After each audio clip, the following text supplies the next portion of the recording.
आज आपण परत एकदा वेबिनार मध्ये भेटतोय. आजचा मुख्य विषय आहे की उद्योग सुरू करण्यासाठी ज्या ज्या काही आवश्यक फॉर्मॅलिटीज आहेत, जे काही टॅक्सेस आहे, अकाउंटिंग आहे, त्याबद्दल आपण आज जरा माहिती घेणार आहोत. त्या अनुषंगाने एक पूर्ण पुढचा वीक आमचा एक कार्यक्रम आयोजित केला आहे, त्याची माहिती मी आपल्याला देणार आहे. मित्रांनो, उद्योगाची निवड झाली आपली फायनल की नेमकं पुढचा प्रश्न असतो तो उद्योग उभारणे. उद्योग वर्धिनी हे दोन्ही गोष्टीत मार्गदर्शन करते, उद्योग निवडीपासून उभारणीपर्यंत. पण उभारणीचा टप्पा जेव्हा आपल्याला गाठायचा असतो, उभारणी जेव्हा सुरू करायची असते, तेव्हा अनेक गोष्टींची तयारी करावी लागते. तर ती तयारी नेमकी काय करायची ते आपण जरा बघणार आहोत. मुख्य म्हणजे आपल्याला सगळ्या सिस्टीम्स आपल्याला इन्शुअर कराव्या लागतात. आपल्याला अनेक फॉर्मॅलिटीज आहेत त्या कम्प्लीट कराव्या लागतात. जागा घ्यावी लागते, तर ती जागा महानगरपालिकेच्या क्षेत्रात असेल, इंडस्ट्रियल झोन मध्ये असेल तर ते झोन मध्ये असेल तर ते महानगरपालिकेचं एनओसी घ्यावं लागेल. इंडस्ट्रियल एरिया मध्ये असेल तर बाकी बऱ्याच there are so many formalities. Shop act पासून एमएसएमई आधार पासून अनेक आहे. मग एमपीसीबीचं एनओसी असेल किंवा फूड सेफ्टी सिक्युरिटी ऍक्ट त्याचं एक आपल्याला सर्टिफिकेट घ्यावं लागतंय. So many things are required. Business म्हटलं की अनेक अशा दिव्यतेतून पार पडावं लागतं आपल्याला. ह्या सगळ्या फॉर्मॅलिटीज कम्प्लीट कराव्या लागतात. त्याचबरोबर आपल्याला वेगवेगळ्या टॅक्सेसचं सुद्धा रजिस्ट्रेशन करावं लागतं.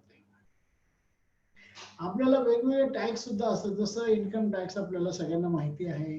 त्याचबरोबर मग आपल्याला म्हणजे आपल्या स्वतःचं पॅन कार्ड काढायचं, आपल्या बिझनेसचं एक पॅन कार्ड काढायचं, आपल्या बिझनेसची एक घटना तयार करायची.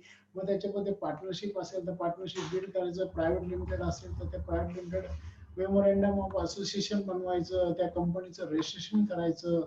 असे अनेक काही गोष्टी आहेत की ज्या आपल्याला करायच्या आहेत ऍज अन एंटरप्रेन्योर. आणि हे सगळं सुरुवातीला एक हंबी तंबू असतो त्यालाच करावं लागतं. आणि जर हे सगळं माहिती नसेल ना, तर तो फिरून फिरून फिरून फिरून त्याच्यात परेशानी होऊन जाते आणि फ्रस्ट्रेशन येऊ शकतं. हे सगळं टाळण्यासाठी आम्ही हे सगळे एंटरप्रेन्योरशिप डेव्हलपमेंट प्रोग्राम करतो की ज्याच्यामध्ये अंडर वन ग्रुप सगळं गायडन्स करतो. की म्हणजे मग एकाच छताखाली तुम्ही येऊन सगळ्या गोष्टी माहिती घ्याव्यात आणि मग सुरू करावं.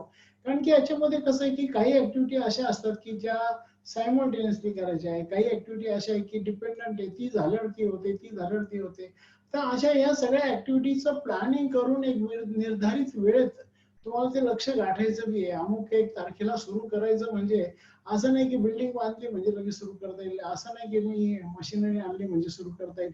तर अनेक काही गोष्टी आहेत. जसं आपल्याला काही नियम आहे, आपल्याला रस्त्यावरून चालण्याचे काही नियम आहे की डाव्या हाताने चाला, डाव्या बाजूला आपले वाहनं ठेवावं लागतात. तर जर आपण कुठे आता दिंडीमध्ये किंवा अजून कुठे याच्यात चालत असेल तर उजव्या बाजूने चालावं लागतं. अनेक आपल्याला काही नियम आहेत. आपण जर व्हेकल चालवत असतो तर त्याला काही नियम आहे. जसे we are govern by some rules, that way business are also govern by some rules, नाही का. त्याला काही रूल्स अँड रेग्युलेशन आहे. जसं आपल्याला आता पाहतोय, आपण त्याची अनुभूती सध्या घेतोय. लॉकडाऊन मध्ये कोणते उद्योग चालू होणार, कोणते नाही होणार, हे याचे आता शेवटी सगळ्यांना गव्हर्नमेंट हा त्या गव्हर्नमेंटची सगळ्या ठिकाणी एक हे असते की दे कॅन डिफाईन की इथे हे करायचं नाही करायचं, इथे हे चालायचं नाही चालायचं. शेवटी असं म्हटलं तर सब भूमी गोपाल की, सब बिझनेस त्यांचेच आहे. आपण फक्त एक चालवणारे लोक आहोत. पण ते चालवणारे लोक असताना मग आपल्याला definitely we have to, we are govern by rules and regulations. त्यामुळे त्या सगळ्या गोष्टींची माहिती असणं क्रमप्राप्त आहे. कायद्याचं अज्ञान हा गुन्हा समजला जातो, नाही का. इफ यू डू म्हटलं मला हे कायदा माहितच नाही तर दॅट इज अ क्राईम, नाही का. तुमच्यावर केस होऊ शकते, तुम्ही जेलमध्ये जाऊ शकता.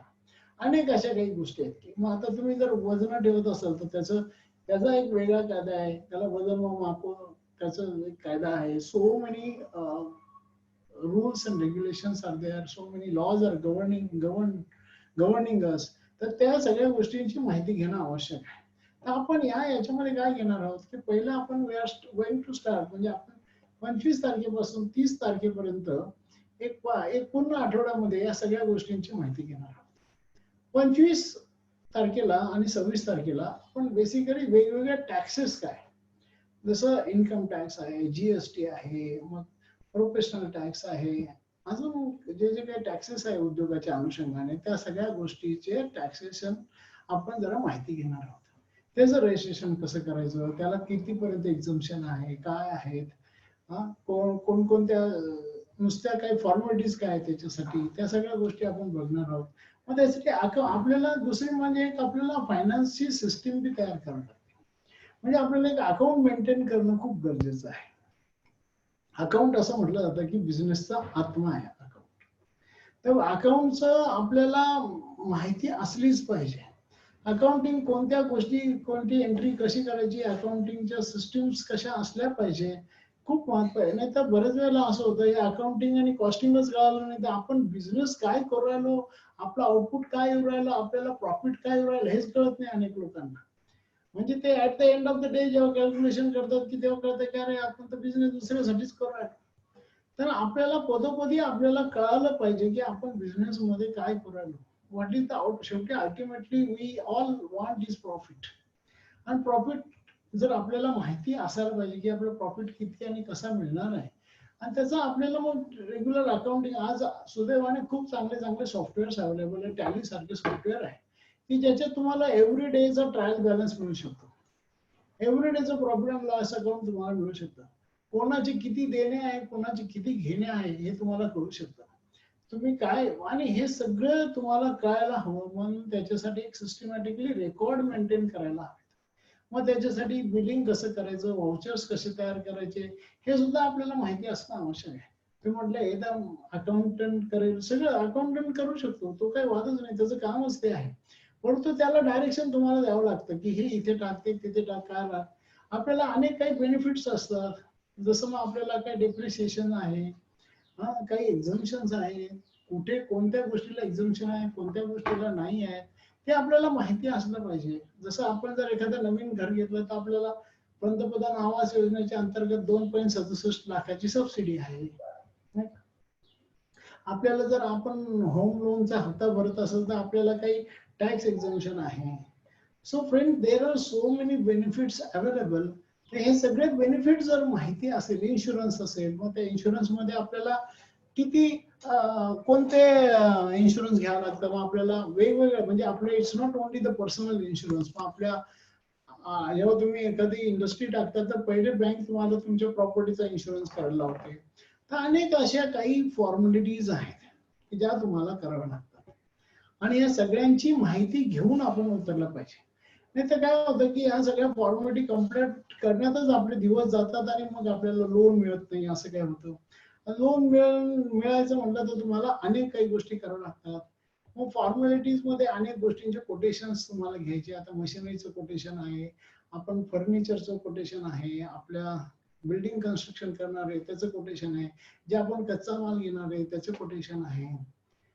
सगळ्या गोष्टींचे मार्क, जेव्हा तुम्ही गव्हर्नमेंट मध्ये बँकेमध्ये काही गोष्टी करत असतात तर तिथे आपला पेपर बोलला पाहिजे, मी बोलून नाही चालणार. आता तुम्ही जर समजा एखाद्या विशेष स्कीम मध्ये अप्लाय करत असाल, त्याला 18 ते 45 समजा वयोगट आहे, त्या वयोगटात तुम्ही असले पाहिजे.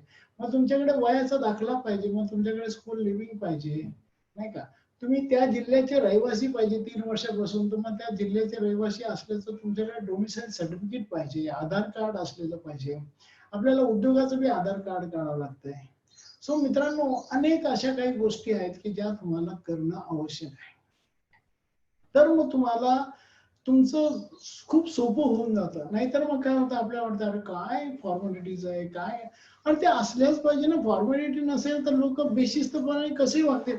आता आपण पाहतो लॉकडाऊन मध्ये थोडीशी सवलत दिली तर लोक कसे बेशिस्त होऊन जातात, सोशल डिस्टन्सिंग पाळत नाही. भारतामध्ये तर नियम न पाळणं हा आपला एक ज्याला म्हणतो ना स्थायी भाव झालाय. आपल्याला नियम न पाळण्यात जास्त मजा येत असते आणि मग आपण ते गोष्टी विसरत असतो. पण व्यवसायामध्ये बी हे काही गोष्टी आहेत त्या आपल्याला, मग आपल्यावर विनाकारण आपल्याला त्रास होऊ शकतो, नाही का. So friends, it is very essential that we must understand हे अकाउंटिंग मेंटेन. जर तुम्ही पॅन कार्ड काढलं तर पॅन कार्ड काढलं त्याचा अर्थ काय की तुम्हाला दरवर्षी इन्कम टॅक्स रिटर्न भरावा लागतो, नाही का. तुम्ही इन्कम टॅक्स पॅन कार्ड काढणं म्हणजे, अनेक लोकांना असं गैरसमज असते की आपल्याला इन्कम टॅक्स भरावा लागेल. इन्कम टॅक्स रिटर्न भरावं लागतं. मग ते नील रिटर्न सुद्धा असू शकतात. 5 लाखापर्यंत तुम्हाला इन्कम टॅक्स लागत नाही, हे आपल्या सगळ्यांना माहिती आहे. पण मग त्याचं नील रिटर्न तर भरलं गेलं पाहिजे. त्याप्रमाणे तुमचे टर्नओव्हर, त्याप्रमाणे तुमचे एक्सपेन्सेस दाखवता आले पाहिजे तुम्हाला. सो फ्रेंड्स, जसं जीएसटी आहे तर तुम्हाला 20 लाखापर्यंत जीएसटी लागत नाही, पण 20 लाखाच्या पुढे तुम्हाला जीएसटी लागणार आहे. आणि काही कंपन्यांना आता काय असतं की समजा तुम्ही कोणाला तरी अँसिलरी सप्लाय करत असाल किंवा कोणत्या मोठ्या कंपनीला सप्लाय करत असाल किंवा तुम्ही गव्हर्नमेंटला सप्लाय करत असाल, तर ते पहिले जीएसटीचं तुमचं विचारते, जीएसटी रजिस्ट्रेशन कुठे आहे. ते जर तुमच्याकडे नसेल तर ते तुम्हाला ऑर्डर नाही देणार, कारण की त्यांना त्याचा सेट ऑफ मिळत असतो. सो फ्रेंड्स, मी म्हटलं नाही मला आता गरज नाही असं म्हणून नाही जाणार. समोर तर तुम्हाला ऑर्डर देणार नाही, गव्हर्नमेंटच्या ऑर्डर्स तुम्हाला मिळणार नाही. तर हे सगळं तुम्हाला फॉर्मॅलिटीज कम्प्लीट करायलाच लागतात उद्योग सुरू करण्याआधी. तर काय काय जे रजिस्ट्रेशन आहे ते कसे करावं लागतात, किती लाखाचं तुम्हाला एक्झम्पशन आहे, काय आहे, हे सगळी माहिती घ्यायला पाहिजे तुम्हाला टॅक्सेशनच्या संदर्भात. त्या पद्धतीचे अकाउंट मेंटेन करायला पाहिजे. तुम्ही असं म्हणू शकत नाही झालं एवढं टर्नओव्हर, तर टर्नओव्हर झालं त्याचे काय पुरावे आहेत तुमच्याकडे? सेल पासेस सगळं तुम्हाला इन्कम टॅक्स भरता येतो, पण त्याच्यासाठी तुम्हाला तुमचे रेकॉर्ड मेंटेन करावं लागतात. 7 वर्षाचे रेकॉर्ड तुम्हाला ठेवायच लागतात. केव्हाही इन्कम टॅक्सचे रेकॉर्ड मागू शकतो तुम्हाला. तुम्ही म्हणाल नाही आता झालं इन्कम टॅक्स भरला, आता मला काही घेणं देणं नाही असं म्हणून नाही चालणार. तुम्हाला 7 वर्षाची किमान रेकॉर्ड, 7-8 वर्षाचे रेकॉर्ड हे मेंटेन करावे लागतात. काय ते तुमच्याकडे त्या ठेवावं लागतात. एवढा आता जरी डिजिटल युग जरी झाला असेल तर बऱ्याचशा काही गोष्टी ह्या तुम्हाला ते कागदपत्र ते ठेवायच लागतात. So friends, there are so many formalities like. मग आपण बिल्डिंग बांधली तर बिल्डिंग कम्प्लिशन सर्टिफिकेट घ्यावं लागेल. जर तुम्हाला समजा पॅकेज किंवा इन्सेंटिव्ह जे आहेत, 2019 एकत्रित प्रोत्साहन योजना आहे की ज्याच्यामध्ये तुम्हाला अगदी 40% 30% 60% तुम्हाला सबसिडी अवेलेबल आहे तुमच्या प्रोजेक्ट कॉस्टच्या. आता ही जर सबसिडी तुम्हाला अवेल करायची असेल तर त्याला तुम्हाला पहिले ऍप्लिकेशन एंटायटलमेंट सर्टिफिकेट घ्यावं लागतं. एंटायटलमेंट सर्टिफिकेट घेतल्यानंतर मग त्याचं सँक्शन सर्टिफिकेट, मग तुमचा एकदा उद्योग सुरू झाला तर मग त्या उद्योग सुरू झाल्याचे पुरावे तुम्हाला सादर करावे लागतात. बिल्डिंग कम्प्लिशनचं सर्टिफिकेट द्यावं लागतं, एमएसएबीचा जोडणीचा दाखला द्यावा लागतो, एमएसएबीचं पहिलं बिल तुम्हाला सादर करावं लागतं, तुमचं माल जे उत्पादन केलंय त्याचं तुम्हाला बिल द्यावं लागतं, रिसिप्ट दाखवावं लागते. हे सगळे तुम्ही रॉ मटेरियल घेतलंय त्याचे पुरावे लागतात. म्हणजे तुमचा उद्योग सुरू झाला हे त्याचं प्रूव्ह होतं. मग तुम्हाला परत ऍप्लिकेशन करणार, मग त्याच्यामध्ये तुम्हाला सँक्शन लेटर मिळतं. मग तुम्हाला दरवेळेला ते जीएसटी भरलेल्याचे जेवढे काही तुमचे रिटर्न्स आहेत ते तुम्हाला तिथे दाखल करावे लागतात. मग तुम्हाला ते रिफंड मिळतं. अनेक अशा काही गोष्टी आहेत की ज्या तुम्हाला कराव्या लागतात. तुमचा जो बिझनेस आहे त्याप्रमाणे तुम्हाला जे वेगवेगळ्या प्रकारचे रजिस्ट्रेशन आहेत जे करावे लागतात. हे खूप काही मोठे आहे, खूप काही अवघड आहे असं नाही, परंतु ते घेणं आवश्यक आहे. समजा तुमचं अन्न औषधाच्या संदर्भात काही गोष्ट असेल, तुम्ही जर समजा काही अशा गोष्टी फूड प्रोसेसिंग आयटम बनवत असाल, प्रोसेस फूड प्रोडक्ट करत असाल, तर तुम्हाला FAA फूड सेफ्टी सिक्युरिटीचं तुम्हाला रजिस्ट्रेशन करणं आवश्यक आहे. त्याच्याशिवाय तर तुम्हाला अगदी तुम्ही किराणा दुकानसाठी सुद्धा ते आवश्यक आहे. अगदी तुम्ही रस्त्यावर भेळीचं दुकान जरी टाकलं, काही व्हेजिटेबल वेंडिंगचं जरी दुकान टाकलं तरी ते तुम्हाला ते करणं आवश्यक आहे. ह्या सगळ्या आवश्यकता आहे मित्रांनो, ज्या कराव्या लागतातच. मग तुमचं जर काही ड्रग, एखादी काही गोष्ट जी तुम्ही इंटरनल यूज साठी जर देणार असाल, तर एखादा काही पेय तयार करणार असाल तर त्याला तुम्हाला फूड अँड ड्रग ऍडमिनिस्ट्रेशन हे घ्यावं लागेल. So many things are required. हे घाबरण्यासाठी नाही, आपली माहिती असली तर तुम्हाला घाबरायचं बंद होईल. अनेक लोक घाबरत उद्योग करतात कारण की त्यांना अज्ञान असतं ह्या सगळ्या गोष्टींचा, आणि अज्ञानाचा मग त्याचा परिणाम त्यांना याच्यावर होतो. मग त्यांना भीती निर्माण, आणि जिथे भीती तिथे अपयश हे सुद्धा नक्की असतं. त्यामुळे भीती काढायची असेल तर त्याला पहिला मार्ग आहे की आपण माहिती घेणे. त्या गोष्टीची जर माहिती घेतली तर डेफिनेटली ती भीती निघून जाईल. तर मला माहिती आहे की आता काय असतं, गव्हर्नमेंटचे अधिकारी असतात मित्रांनो, त्यांना ते तुमच्याकडे चेकिंगला आले, काय आलं तर तुम्हाला जर नाही दाखवता आलं तर मनुष्य मग विनाकारण त्याच्यामध्ये त्याला हॅरेसमेंट होऊ शकते. म्हणजे काही आता जर समजा तुम्ही शॉपिंग काढलेला असेल तर तुम्हाला तुमच्या इथे रविवारची सुट्टी आहे किंवा कोणत्या दिवशी सुट्टी आहे तर ते तिथे बोर्ड द्यावा लागतो.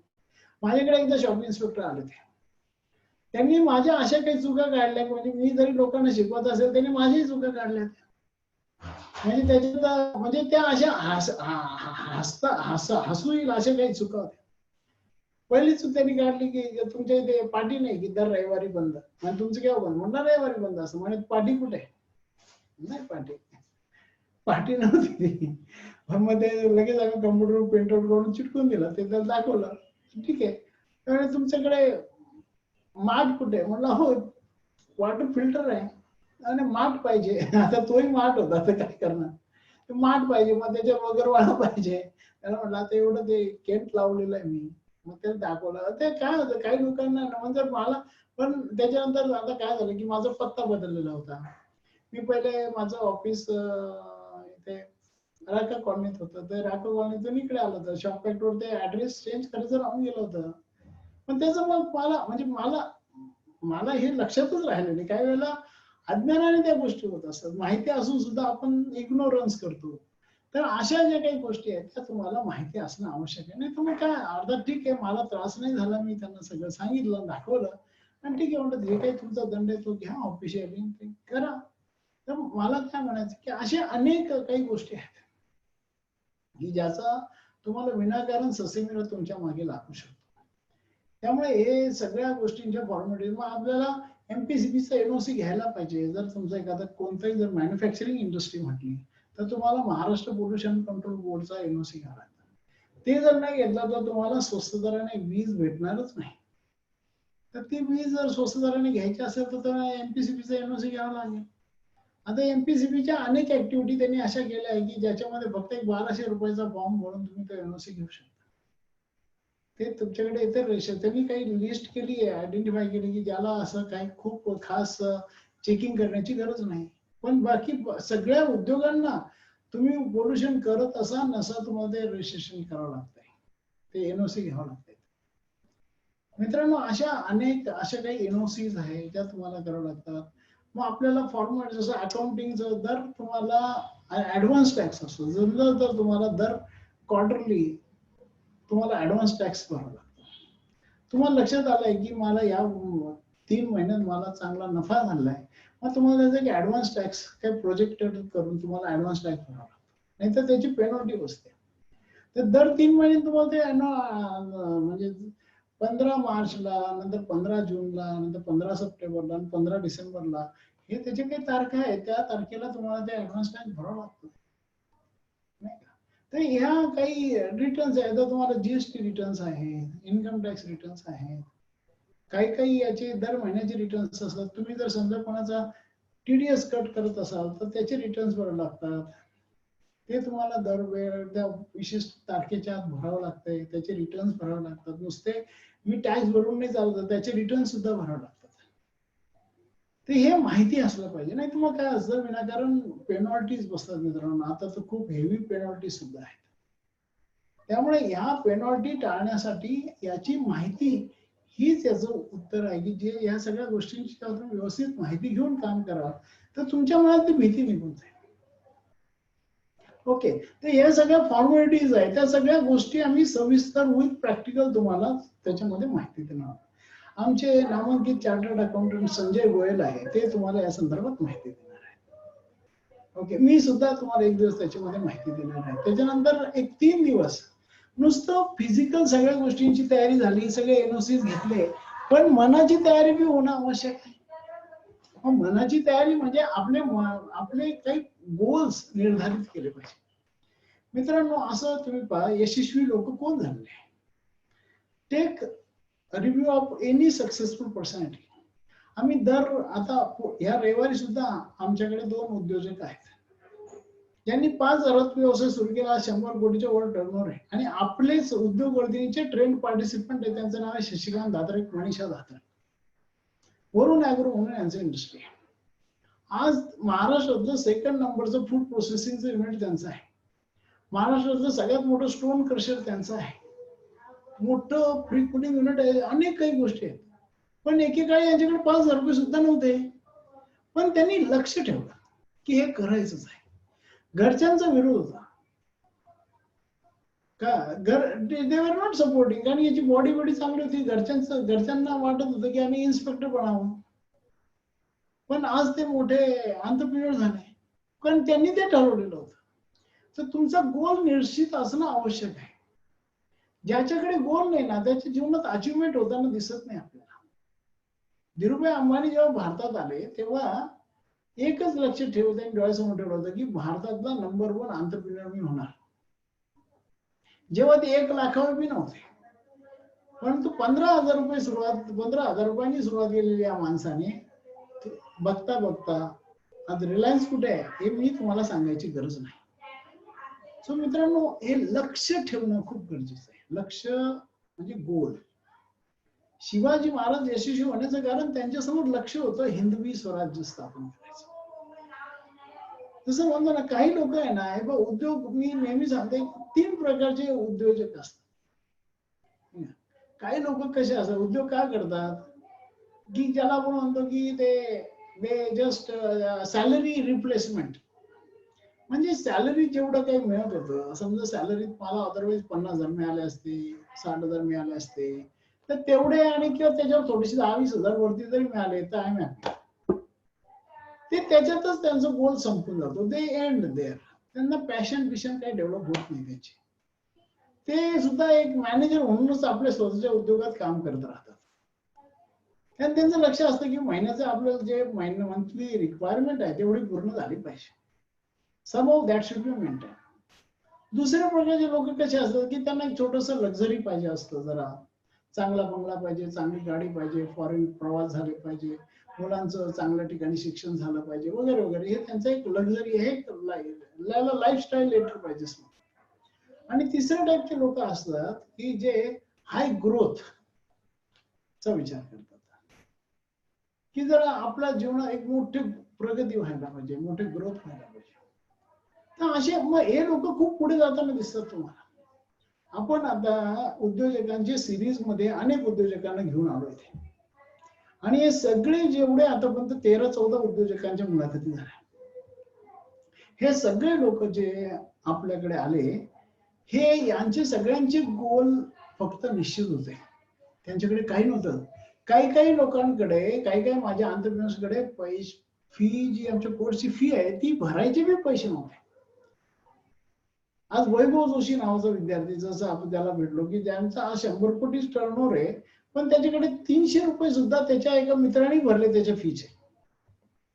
10 रुपयांनी त्यांनी व्यवसाय सुरुवात केला, तोच वैभव जोशी 100 कोटीचा टर्नओव्हर करतोय. मग याच्यासाठी काय की जीवनात लक्ष ठेवणं खूप गरजेचं आहे. तर ते गोल सेटिंग, त्याला बी एक प्रोसेस आहे मित्रांनो. ती प्रोसेस आपण जरा समजून घेतली पाहिजे. त्याच्यासाठी आमचे एक ट्रेनर आहेत, ज्या सुद्धा या कार्यक्रमातूनच बाहेर आले आहे. आमचा उद्योजकता विकास कार्यक्रम ज्यांनी केला आहे त्या योगिता जगदाने म्हणून आहे, त्या तुम्हाला सांगतील की ज्यांची बी परिस्थिती अति अशी होती की म्हणजे आता त्या गोष्टी सांगू शकत नाही, अशा गोष्टी आहेत. म्हणजे she tried to end her life. Now she is making 3.5 lakh, 4 lakh rupees a month, 5 lakh rupees a month. Insurance क्षेत्रात घर बसल्या ही आमची योगिता पैसे कमवत आहे. पण सी हॅड ए गोल. हे सगळे लोक यशस्वी होण्याचं कारण हे होतं की त्यांच्या समोर काही गोल होतं, काही ध्येय होतं. तर आपल्या समोर जेव्हा असं ध्येय असेल तर मित्रांनो, यशस्वी होण्याची शक्यता खूप वाढते. डेल कार्नेज नावाचा फेमस लेखक होऊन गेला, त्याने एक पुस्तक लिहिलं आहे. त्या पुस्तकाचं नाव आहे 7 secrets of highly successful people. जे यशस्वी लोक आहेत त्यांची सिक्रेट त्यांनी सांगितलेली आहे. त्याच्यात पहिलं 7 सिक्रेट पैकी पहिलं सिक्रेट आहे start with and in mind. आपल्याला ज्याची सुरुवात करायची, ज्याचा आपण सुरुवात करतोय त्याचा एंड काय होईल हे तुमच्या समोर माहिती पाहिजे. युद्धाला सुरुवात केली तर युद्धाचा एंड काय होईल हे तुमच्या डोळ्यासमोर असलं पाहिजे, तरच ते युद्ध खेळण्यात तुम्हाला मजा येईल. नाही तर चला बा खेळून घेऊ, पाहू, जे होईल ते परमेश्वर जे देईल असं नाही राहत. आपल्या हातात सगळं असतं, कारण पण त्यासाठी डायरेक्शन असलं हवं असतं. आपण सगळे उठल्यावर म्हणतो ना, करा करे वसते लक्ष्मी, कर मध्ये सरस्वती, कर मुले तू गोविंदा. सगळं हातात आहे. याला कर म्हणतात, कारण की काहीतरी कर म्हणून याला कर, पण त्या करण्याला डायरेक्शन पाहिजे. अर्जुनाकडे सगळ्या क्षमता होत्या, पण त्याला लक्ष दिलं कृष्णाने की हे कर, ह्या सूर्य हा जेद्र त्याला मार. तर मला सांगायचं काय की जोपर्यंत गोलच नसेल, तोही जेव्हा युद्ध मैदानात आला, आता सगळे महाभारत आपण पाहतोय, युद्ध मैदानात आला तो विषाद योगात निघून गेला. आता म्हणे काय करू, मामा भाऊ काका सगळे समोर पाहू राहिलो, आता मी काय करू. मग कृष्णाने त्याला जागेवर आणलं आणि पहिलं काम त्याला करायला लागलं की गांडीव हातात घे आणि युद्ध जिंकायचंय तुला. द्रौपदीच्या वस्त्रहरणाचा तुला बदला घ्यायचा आहे, तुला अनेक अशा काही गोष्टी जेव्हा सांगितल्या त्याला, तर देन ही रिअलाइज्ड ह्या अधर्मी लोकांसमोर आपल्याला करायचं. मला सांगायचं काय, हे लक्ष्य वेळोवेळी जर त्याने डिफाईन करून दिलं नसतं कृष्णाने, तर कदाचित महाभारत झालं नसतं, कदाचित ते युद्ध पांडव हारून गेले असते. आपल्यालाही उद्योजकतेचं युद्ध जिंकायचं आहे, तर आपल्या समोर लक्ष असणं आवश्यक आहे. आमची एकच इच्छा असते, जे लोक आमच्या उद्योजकता विकास कार्यक्रमात येतात, तर आम्हाला आमचं एकच असतं की तुम्ही यशस्वी व्हायला पाहिजे. तुम्ही, कारण की उद्योग करणं हे सोपं काम नाही. दिस इज अ डिफिकल्ट टास्क. हा एक हार्ड ऑप्शन आहे. जीवन जगायला दोन ऑप्शन असतात, एक सॉफ्ट ऑप्शन, एक हार्ड ऑप्शन. हा हार्ड ऑप्शन आहे, हा कठीण आहे, परंतु याच्याने तुमची आयडेंटिटी निर्माण होऊ शकते, याच्याने तुमचं अस्तित्व निर्माण होऊ शकतं. आणि ते अस्तित्व जर निर्माण करायचं असेल तर मग आपल्याला मग हा ऑप्शन आपण निवडलेला आहे. टफ आहे, अवघड आहे, पण अवघड म्हणून तर करायचंय ना. मग अवघड गोष्ट कशाने सोपी होईल, जर त्याचा अभ्यास केला तर. तुकारामाने एक ओवी खूप छान सांगितलेली, असाध्य ते करता सायास, करता अभ्यास तुका म्हणे. कोणती असाध्य गोष्ट साध्य करायची असेल तर त्याला अभ्यास करणं आवश्यक आहे. तर आपल्याला अभ्यास करायला पाहिजे ना. म्हणून आम्ही ईडीपी एंटरप्रेन्योरशिप डेव्हलपमेंट प्रोग्राम का घेतो, एवढे सगळे ट्रेनिंग का घेऊ राहिलो, तुमची पूर्व तयारी व्हावी म्हणून. मला एक्सपोर्ट करायचं, तुम्हाला एक्सपोर्टच्या सगळ्या गोष्टी माहिती असल्या पाहिजे आधीच. त्याला काय इन्सेंटिव्ह मिळतात ते मला माहिती पाहिजे, त्यासाठी ऍप्लिकेशन काय करावं लागतं ते मला पाहिजे, आई कोड कसं काढायचं ते मला माहिती पाहिजे, मग त्याला आरसीएमसी रजिस्ट्रेशन कसं करायचं ते मला माहिती पाहिजे, जीएसटी रिफंड कसं मिळवायचा, एमईआयएस कसे मिळवायचं. So many things are there. पण हे आधी माहिती करून मग आपण पाऊल उचललं तर यशाची शक्यता खूप वाढते मित्रांनो. आणि समजा या प्रवासात तुम्हाला अपयश जरी आलं, असं मी दावा कधीच करणार नाही की तुम्ही हा कार्यक्रम केला म्हणजे तुम्हाला अपयश येणार नाही, अजिबात नाही. मग सगळ्या लोकांनी आमचे कार्यक्रमच केले असते असं नाही. हा कार्यक्रम केला तरी तुम्ही अपयश कदाचित येऊही शकतं तुम्हाला, पण अपयश आलं तर नेमकं ते कशामुळे आलं याची तुम्हाला माहिती होते. जेव्हा ट्रेन केलेला माणूस असतो ना, तो अपयशाने घाबरून जात नाही, कारण की त्या अपयशाची त्याची कुठेतरी मानसिक तयारी झालेली असते आणि ते अपयश कशामुळे आलंय हे त्याला कळलेलं असतं. जेव्हा मला कळालं की अपयश या कारणामुळे आलंय, पुढच्या वेळेला मी लक्ष घेईल आणि मग त्याला I will take all the corrective measures. So friends, very important. म्हणून आम्ही हे सगळं लोकांना सांगतो की तुम्ही हे सगळं माहिती घ्या, मग अभ्यास करा आणि मग करा, नाही का. अर्धवट माहितीने काय होतं ते आपण अभिमन्यूचं काय झालं ते आपण पाहिलं महाभारतामध्ये, जे रिसेंटली परत एकदा झालं. चक्रव्यूह फोडायचं माहिती, पण त्याच्यातून बाहेर यायचं जर माहित नाही. उद्योग सुरू करायचा, पण केव्हा थांबवायचं, केव्हा डायव्हर्सिफाय करायचं, केव्हा एक्सपांड करायचं, केव्हा एक हे माहिती असलं पाहिजे. उद्योगात या सुद्धा स्ट्रॅटेजीज खूप महत्वाच्या आहे. परदेशामध्ये एक्झिट पॉलिसी आहे, आपल्या भारतामध्ये बी एक्झिट पॉलिसी येऊ राहिली आता. काही काही स्टार्टअप स्कीम मध्ये एक्झिट पॉलिसी आहे. मित्रांनो, एक्झिट बी केव्हा करायचं हे कळायला पाहिजे. सो फ्रेंड्स, हे सगळं जे आहे ना, प्लॅनिंग, ह्या अभ्यासाचं काम आहे. व्यवसाय करणं जेव्हा एखादं अवघड असतं ना गोष्ट, त्याचा अभ्यास जास्त करायला पाहिजे. आपल्याला जेव्हा आपण तुम्ही सगळेजण कुठे ना कुठे कोणती ना कोणती परीक्षा दिली, एखादा विषय जर अवघड असेल तर आपण काय करतो, त्याचा जास्त अभ्यास करतो. लाईक वाईज उद्योग करणं हे सुद्धा अवघड काम आहे, म्हणून त्याचा अभ्यास करणं गरजेचं आहे, नाही का. मग आपल्याला सगळे कायदे माहिती असलीच पाहिजे, नाही का. वी मस्ट बी अवेअर काय कायदे आहे, एखादी जमीन घेतली तर त्याला काय करायला पाहिजे ते मला माहिती पाहिजे. तर ती झोन मध्ये कोणत्या झोन मध्ये असली पाहिजे, कोणती इंडस्ट्री कुठे टाकायची हे मला माहिती पाहिजे. मग तुम्हाला टाउन प्लॅनिंगचे नियम माहिती पाहिजे, तुम्हाला किती जागा सोडायची, किती किती बांधायचं, किती त्याला FSI आहे, किती तुम्हाला काय करायचं हे सगळं माहिती असलंच पाहिजे ना. तुम्ही म्हटलं मला नाही नाही मी बांध, असं नाही. तुमच्या मनाने सगळं काही नाही चालत. मग तुम्हाला सांडपाण्याची व्यवस्था असली पाहिजे, तुम्हाला so many things are there. मग तुम्हाला जर तिथे इफिडंट ट्रीटमेंट प्लॅन बसावं लागतील. So friends, lot of such things are required, नाही का. तर मग तुम्हाला आता समजा तुम्ही जर रिपॅकेजिंग युनिट असेल तर मग त्याला एक विशिष्ट जागा करा. मग तुम्हाला 1200 स्क्वेअर फीटची जागा असली पाहिजे. मग तुम्हाला तिथे 6 फुटापर्यंत चिनी मातीचं त्याच्यामध्ये टायलिंग केलेलं असलं पाहिजे. तुमचं पाण्याचा निचरा होईल अशा प्रकारचं स्लोपिंग तुमच्या जमिनीला असलं पाहिजे. पाणी थांबता कामा नये. तर असे अनेक नियम आहेत. स्लॅब करणं असेल तर त्याला किती जाडीचा तो असला पाहिजे, त्याचे काही नियम आहेत. आपल्या वाटलं त्याला इथे याच्यावर एक स्लॅब मारू देऊ, तसं नाही झालं तर त्याला काही नियम आहेत ना. Everything is govern by some rules and regulations, आणि ते आपण पाळले पाहिजेच. आणि अर्थात भारतामध्ये काय होतं की काही गडबडी झाल्या की त्याचे नियम बनतात. जसं आता मल्टी स्टोरीड बिल्डिंग आहे, तर तिथे आता ते आग लागल्यावर मग त्यांनी आता आग आग प्रतिबंधक उपाययोजना तुम्ही केली पाहिजे, आता ते कंपल्सरी झालं. मग फायर फायटिंग जे तुमच्याकडे सगळे इक्विपमेंट तिथे बसलं पाहिजे, पाईप असला पाहिजे, हे असलं पाहिजे, सगळं तिथे आपण पाहतो. आता त्या ओपन टू स्काय ज्या रेस्टॉरंट होत्या तिथे जेव्हा मुंबईला लोअर परेड मध्ये आग लागली आणि तिथे 14-15 लोक गेले, मग तेव्हापासून ते ओपन टू स्काय बंद झालं. एखाद्या थिएटर मध्ये आग लागली, मग थिएटर मध्ये फायर एक्सटिंग्विशर्स पाहिजे. आपण पाहिलं कुठे लॉज मध्ये आता ते लाकडी फर्निचर असता कामा नये, हा नियम आता झाला की दिल्लीला जेव्हा एका हॉटेलमध्ये लाकडी फर्निचरमुळे त्याला आग लागली, जवळपास 20 लोक मेले, तेव्हा मग त्यांनी तो नियम बदलला की आता ते लाकडी फर्निचर असता कामा नये.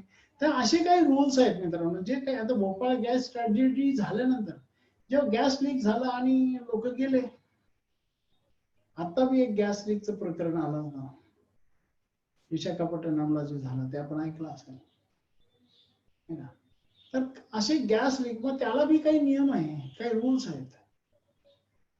मग तुम्ही म्हणून MPCB हा हा हा हे ऑर्गनायझेशनच म्हणजे जे प्रत्येक राज्यामध्ये पोल्युशन कंट्रोल बोर्ड हे अस्तित्वात केव्हा आलं? After Bhopal gas tragedy.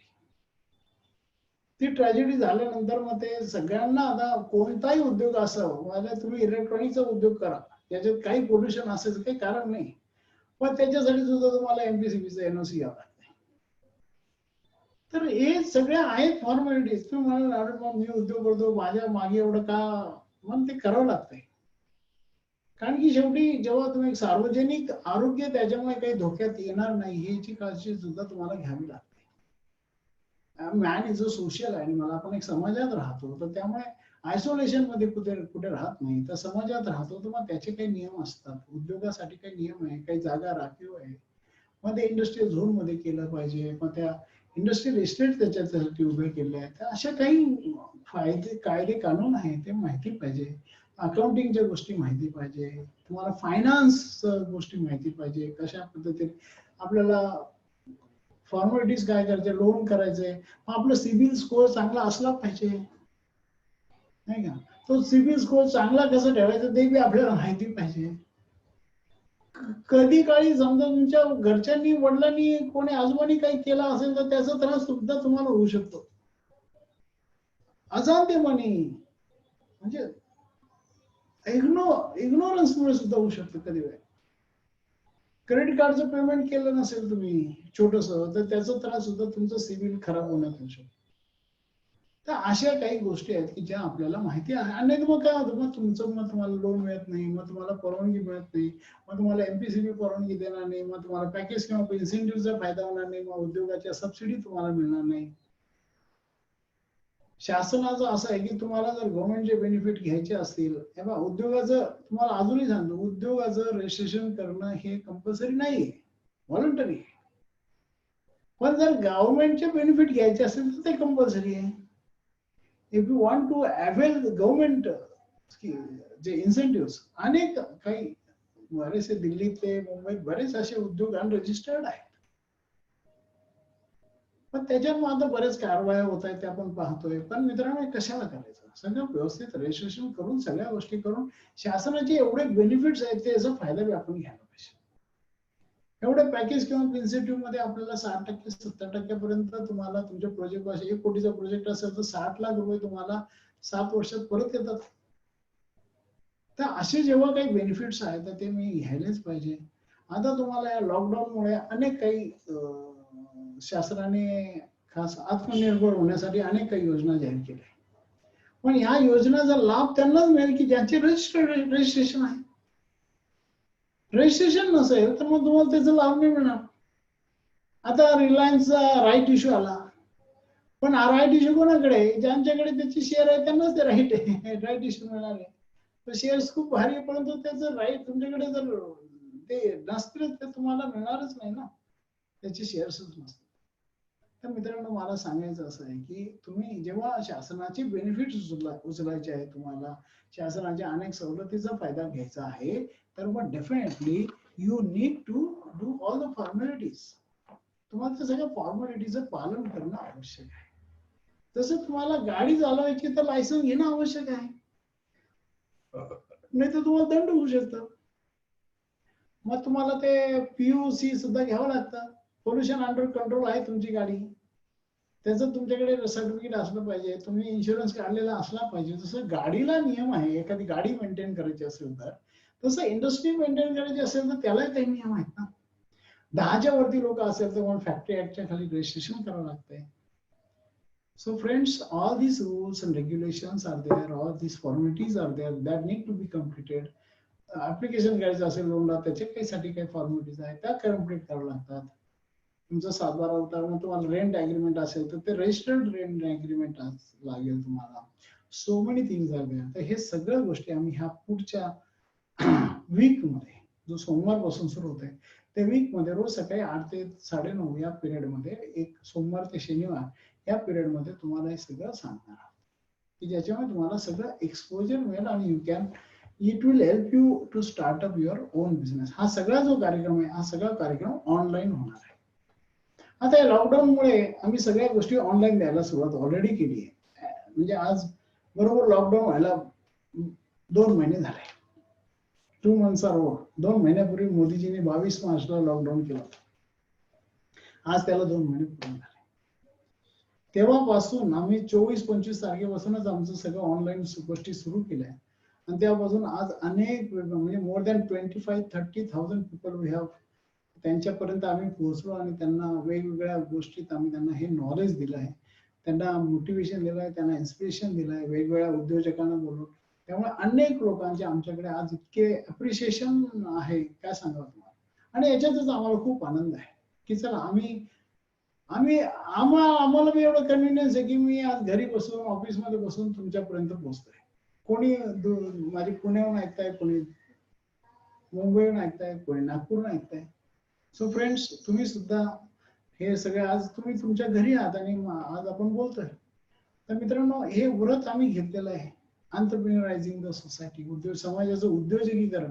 आज उद्योगाशिवाय पर्याय नाही राहिलेला. आज अनेक जॉब जाऊ राहिले तर त्याला उपाय एक आहे, जॉब नाही मिळत म्हणून उद्योग नाही करायचा. उद्योग करायला खूप संधी आहे म्हणून उद्योग करा. काही लोक काय आता जॉब नाही मिळत आहे त्याची भीती दाखवतात आणि त्याच्याने नका उद्योग करू. तुमच्यामध्ये ते पॅशनच निर्माण नाही होणार. मला माझ्या आयडेंटिटी करायची, माझं अस्तित्व निर्माण करायचं आहे, मला भरपूर पैसे कमवायचे, मला ग्रो करायचे, संपत्ती मिळवायची, यासाठी मी उद्योग केला पाहिजे. ओके, आणि त्यासाठी मग ह्या सगळ्या गोष्टी आहेत ह्या आपल्याला कम्प्लीट करायच्या. सो मी इथे आता थोडस थांबतोय आणि तुमचे जर काही प्रश्न असतील तर ते प्रश्न जर if you have any questions तर I am ready to answer those questions. परत एकदा मी तुम्हाला फक्त कार्यक्रम कसा होईल त्याचं एक थोडक्यात तुम्हाला मी जस्ट सांगतो की हा 25 तारीख ते 30 तारीख हा कार्यक्रम कसा होणार आहे. 25 आणि 26 तारखेला परत एकदा सांगतो मी, आमचे चार्टर्ड अकाउंटंट आहे मिस्टर संजय गोयल. हे संजय गोयल सर तुम्हाला वेगवेगळे जे टॅक्सेस आहेत, मग ते इन्कम टॅक्स, जीएसटी वगैरे जे काही सगळे टॅक्सेस आहेत, प्रोफेशनल टॅक्स असेल, तर हे सगळे टॅक्सेस जे आहेत, त्या टॅक्सेस काय आहेत, ते कसे ऍप्लिकेबल होतात, त्याचे एक्झम्पशन्स कसे असतात, त्यासाठी रजिस्ट्रेशन कसं करायचं, त्याचे रिटर्न्स कसे भरायचे, केव्हा भरायचे, ते सगळं तुम्हाला माहिती आहे. अकाउंटिंग कसं ठेवायचं, हा अकाउंटिंग साठी काय काय नियम आहेत, काय काय कशा पद्धतीने ठेवायचं, देन फायनान्स कसा असतो, इनफ्लो कसा असतो, आउटफ्लो कसा असतो, कॉस्टिंग कशी असते, कॉस्टिंग मध्ये काय काय घटक असतात, एखाद्या उत्पादनाची तुम्हाला जर कॉस्टिंग काढायची असेल तर ती कशी कशी असेल, त्याचे डायरेक्ट खर्च कोणते, इनडायरेक्ट खर्च कोणते, हे सगळे तुम्हाला कसं, याची सगळी तुम्हाला ते सविस्तर माहिती देणार आहे आमचे चार्टर्ड अकाउंटंट संजय गोयल. त्याच्यानंतर 3 दिवस जे आहेत ते तुमची एक मानसिक तयारी व्हावी उद्योग सुरू करण्यासाठी. तुमचा एक अतिशय क्लिअर गोल डिफाईन व्हावा. गोल क्लिअर असणं खूप गरजेचं आहे. मला उद्योग करायचा हा काही गोल होऊ शकत नाही.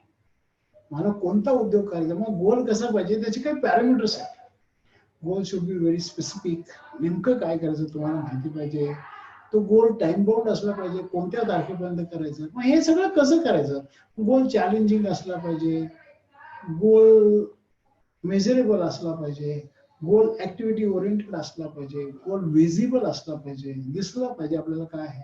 तर हे सगळं कसं करायचं, काय हे सगळं व्याख्यान देतील लोक, हे गोल असं ठेवा तसं ठेवा, पण कसं करायचं ते, हाऊ, आम्ही नुसतं व्हाट नाही सांगणार, हाऊ बी सांगणार. कारण की how part is very important. नेहमी हाऊ पार्ट कडे लक्ष द्या, व्हाट इज नॉट इम्पॉर्टंट. एकदा हाऊ कळालं ना, if you know how to do business, मग तुम्ही कोणताही बिझनेस करू शकता. If you know how to balance, then you can drive any two-wheeler. If you know how to judgment कसं आहे तुम्हाला, जर का तुम्ही कोणती फोर व्हीलर चालू शकता. If you know how to digest, मग तुम्ही कोणताही पदार्थ पचवू शकता. हाऊ पार्ट कडे लक्ष द्या मित्रांनो. If you know how, what is not important. What केव्हाही कोणतेही असून द्या, मग ते सगळं करता येतं. Okay, so you should know how part. जसं मला एकदा एखादी गोष्ट जमली, म्हणजे बेसिक जर कळालं, मला आरसीसी कळालं, मग ती छोटी बिल्डिंग बांधतो किंवा मग एकदम हायराईज बिल्डिंग बांधतो, तर मला ते एकदा जर बेसिक माहिती असेल, मग ते हायराईज बिल्डिंग बी बांधता येईल ना तुम्हाला. जर तुम्हाला एकदा ड्रायव्हिंग कशी करायची जजमेंट तुम्हाला सगळं समजलं, मग तुम्ही मर्सिडीज बी चालू शकता, वॅगन आर बी चालू शकता, मारुती बी चालू शकता, आणि मग वोक्सवॅगन बी चालू शकता, आणि मग तुमचं ज्या काही कोणत्या गाड्या असेल आता तुम्ही तेही चालवता येतं तुम्हाला. तर तुम्हाला हाऊ पार्ट माहिती पाहिजे. तर हाऊ पार्ट कडे लक्ष द्या जीवनात, कधीही लक्ष ठेवा. व्हाट पेक्षा हाऊ कडे लक्ष द्यायला पाहिजे. आपण पाहतो काही विशिष्ट बिझनेस कम्युनिटीज ज्या आहेत त्या व्यवसायात यशस्वी होतात. मग मारवाडी पाहतो, गुजराती पाहतो, पंजाबी पाहतो, सिंधी पाहतो, पारसी पाहतो, हे सगळे लोक परंपराने तुम्हाला बिझनेस मध्ये दिसतात. हे का बरं बिझनेस मध्ये यशस्वी होतात? बरं, सगळ्या प्रकारचे बिझनेस करतात, असं नाही का आपल्याला काय वाटतं की नाही बा हे फक्त हे मारवाडी करतात, किराणा दुकान मारवाडी करतात, असं काही नाही. मी सगळ्या प्रकारचे व्यवसाय करणारे मारवाडी बघितले, सगळ्या प्रकारचे व्यवसाय करणारे गुजराती बघितलेले, सगळ्या प्रकारचे व्यवसाय करणारे पंजाबी बघितले, सिंधी बघितले. या लोकांना, हे लोक यशस्वी का होतात? कारण की त्यांना हाऊ कळालेला असतो. मग बिझनेस कोणता येऊन द्यावं, whatever business you do, if you know how to do it, you can do any business. But if you don't know how, then you cannot do any good business also. अगदी सोन्याचा व्यवसाय जरी असला, पण तुम्हाला जर तो कसा करायचा जर कळालं नाही, मग सोन्याचा बिझनेस पण नाही तुम्हाला जमू शकणार मित्र. सो मित्रांनो, इट्स व्हेरी इम्पॉर्टंट तुम्हाला हाऊ पार्ट कळायला पाहिजे. आणि तो जो आहे ना गोल सेटिंग, ते हाऊ कसं करायचं ते तुम्हाला अगदी स्टेज वाईज 3 दिवसाची कार्यशाळाच होती, 26, 27, 28, 27, 28, 29 ला. त्या ह्याच्यामध्ये तुम्हाला तो हाऊ पार्ट कळेल की how you can do the business, how you can set your गोल. आणि 29 तारखेला ज्या काही फॉर्मॅलिटीज आहे, जे काही डॉक्युमेंटेशन आहे, 30 तारखेला मी तुम्हाला ते सांगणार आहे कशा काय काय आपल्याला मेंटेन करावं लागतं. तर असं सगळं हा आठवडा आहे, तर त्या आठवड्यात तुम्ही जरूर या. त्याच्यासाठी I think 1000 rupees is a fee, 1200 is a fee. तर you can just register yourself आणि जरूर या कार्यशाळेचा फायदा घ्या. 6 डेजचा कोर्स आहे. It is just 200 rupees a day, you can say. but it will help you in developing your business as you wish. जो तुम्हाला जसं हवं आहे तसं त्या पद्धतीने तुम्हाला आपला एंटरप्राइज बिल्ड करता येईल. आणि कोणती भीती जी आहे हे जे काय असतं मित्रांनो, जिथे फॉर्मॅलिटीज नसते ना कम्प्लीट, तिथे घाबरत राहतात लोक. आय नो, एक माझे मामा होते, आहेत म्हणजे ते अजून, पण ते मामा खूप घाबरून बिझनेस करायचे. का बरं? त्यांना वाटायचं अरे हे नाही, आता हा इन्स्पेक्टर येईल, तो इन्स्पेक्टर येईल, घाबरून करायचे. वेळेस मी माझे वडील पाहिले, ते कधी घाबरायचे नाही बिझनेस करताना. नाही काय आपल्याला माहिती काय करायचं, तर ही आय सी हा म्हणजे मेन माहिती काय, वडील काय नाही घाबरायचे, कारण की त्यांना माहिती होतं की काय लागतं. आमचे मामा भीतीने घाबरत, भीती होती त्यामुळे ते नाही तर ते बिझनेस ते खूप मोठे झालं असतं त्यांचं. सो फ्रेंड्स, व्हेरी इम्पॉर्टंट की आपण ही भीती काढण्यासाठी अज्ञान दूर करणं हे महत्वाचं काम आहे. असं म्हटलं तर अज्ञानामुळे होणाऱ्या नुकसानीपेक्षा प्रशिक्षणाची कॉस्ट खूप कमी असते. सो आपण जरूर ह्या प्रशिक्षणात सामील व्हा. तुमचे काही प्रश्न असतील तर मला जरूर विचारा. I am there. अनदर 5-7 मिनिटं आहेत आपल्याकडे. त्या 5 मिनिटात काही प्रश्न असतील तर तुम्ही मला विचारू शकता. Any question? धन्यवाद चांडक सर. एक क्वेश्चन असं आहे की व्यवसाय तर बरेच आहे, म्हणजे मॅन्युफॅक्चरिंग आहे, सर्व्हिस इंडस्ट्री आहे, तर या सगळ्या व्यवसायांमध्ये वेगवेगळे टाईपचे टॅक्सेस लागतात. तर आपण बेसिकली काय काय याच्यामध्ये कव्हर करणार? सगळ्या प्रकारचे टॅक्सेस जे लागतात ते तुम्हाला, मग तुमचं उत्पादन उद्योग असेल, सेवा असेल, व्यापार असेल, एक्सपोर्ट असेल, काय काय टॅक्सेस आहे ते सगळ्या गोष्टीची आम्ही तुम्हाला याच्यामध्ये माहिती देणार आहे. सगळे मध्ये जीएसटी असेल, मग तो तुमचा इन्कम टॅक्स असेल, प्रोफेशनल टॅक्स असेल, हे सगळे टॅक्सेसची आपण त्याच्यामध्ये घेणार.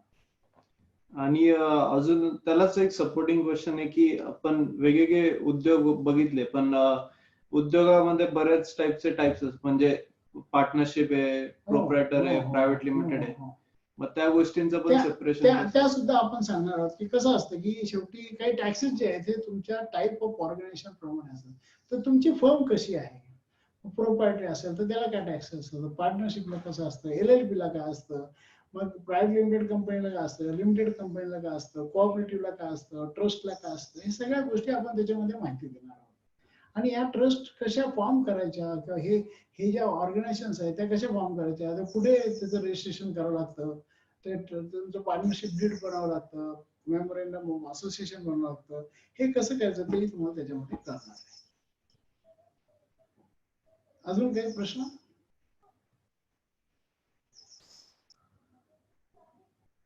नाही अजून. एक मिनिट. ओके. आणि अजून कोर्स बद्दल एक क्वेश्चन आहे, तर याचं टायमिंग कसं असेल, आणि याचं जर का कोणाचं सेशन मिस झाला तर त्याच्या रिलेटेड? याचा जो कोर्स आहे हा 25 तारखेपासून म्हणजे सोमवारपासून सुरू होत आहे. याचा टायमिंग आहे 8 ते 9:30, पण तो 10 पर्यंत जवळपास चालतोच. तर 8 ते 10 सकाळचा वेळ राहणार आहे असं समजून चाला तुम्ही. तर आमचा प्रयत्न असा आहे की 9:30 पर्यंत संपायचं, पण डेफिनेटली प्रश्नोत्तर चालतात त्यामुळे it goes up to 10. So 25 पासून 30 तारखेपर्यंत सकाळी 8 ते 10 हा कोर्स चालणार आहे. या कोर्सचं रोज रेकॉर्डिंग आम्ही करत राहतो, आणि ते जे रेकॉर्डिंग आहे ते रेकॉर्डिंग, समजा तुमचा काही पार्ट मिस झाला किंवा तुम्ही आलेला जरी असला तर ती तुम्हाला रेकॉर्ड मिळेल.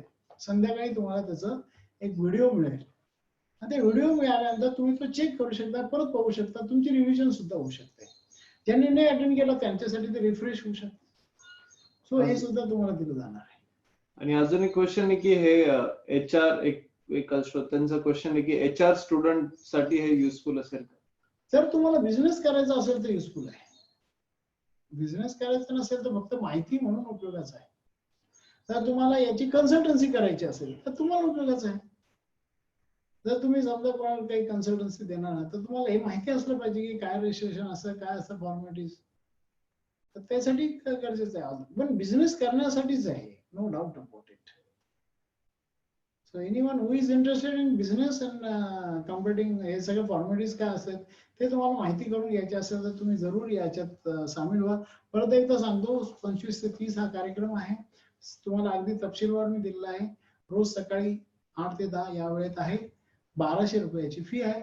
आता कोर्स, आता माझं हे सेशन संपल्यानंतर इमिजिएटली तुम्हाला तुमच्या ईमेलवर याचं सगळं लिंक आता जो झाला हे सगळं परत एकदा तुम्हाला पाहायला मिळेल. व्हिडिओ यू कॅन सी आमच्या YouTube चॅनलवर तुम्हाला हे सगळं बघायला मिळू शकतात. आणि देन तुम्हाला याच्या रजिस्ट्रेशनच्या लिंक्स आहेत, पेमेंटचे लिंक्स आहेत, ते सगळं तुम्हाला याच्यामध्ये मिळेल. आणि definitely we welcome you on Monday 25th of May morning 8 AM. Thank you very much. आपण सगळेजण आलात आणि जे काही समजून घेतलं उद्योगासंदर्भात त्याबद्दल आपल्या सगळ्यांचे आभार. Thank you very much. Have a nice day.